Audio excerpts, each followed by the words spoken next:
Luke, how would you best describe a pro dart event to someone who's never been before? I'd class it as quite vibrant. The crowds are quite loud. They love, dressing up and having fun, and us as players, we thrive on that energy that they come and bring.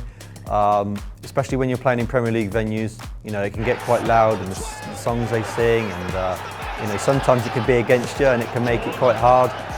But yeah, usually it's always in good fun and good spirit, and I think people that haven't been, if you haven't experienced it, it's a new world. It's completely different. It's quite exciting as well. Us as players, we thrive on that energy. I love it. Some players don't, but if you've got the likes of Nathan Aspel on that, they thrive on that energy the crowd give off. So for us as players, we really enjoy it.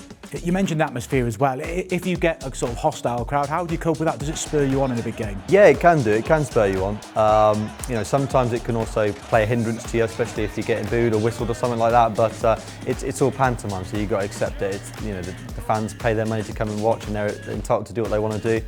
But sometimes it can put you off. It can be a hindrance, but you try and use it to your advantage, and if it spurs you on a little bit more, it helps you out. And I think for me it does help me, spur me on when it happens against me. Yeah, you mentioned spurring it on. Obviously there's some big noise in the crowd. How do you manage to block it out in the intense moments in a game?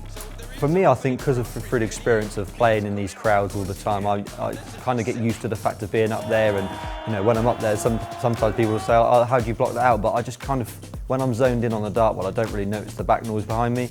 So I feel like when you're full of experience and you know what you're doing, I think that comes quite easy. As for the new player, it's kind of harder.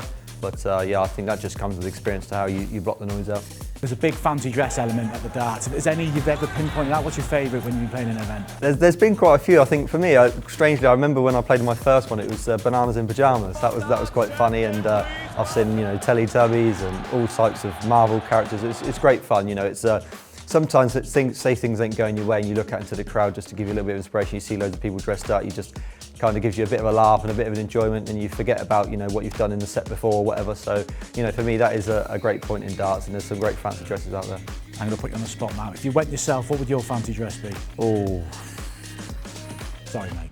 I ain't got a clue. Yeah, you put me right on the spot there. What would you go as? I like the one I was talking about, the guy dressed as a chip, and 12 of his mates were dressed as seagulls, and they just sort of I've seen that one. Bombarded him. So that's one of my favourites. So we'll get a few more bodies together, and we'll do that, shall we? That'd be funny. Luke, you've hit a 9-darter, you've witnessed 9-darters on the big stage. What's the reaction like in the arena from the crowd? Yeah, I mean, it's the ultimate experience for a fan in it to see a 9-darter in a tournament. For me, I've hit them. They're honestly I think they're the best feeling. They really give this sense of element of enjoyment, and the fans love it. I think that the fans want to see it as well, so you as players are desperate to hit one, but it creates a special atmosphere, and I think that's why us as players are always desperate to hit one. But when you do hit one, it just creates that special atmosphere, like I said.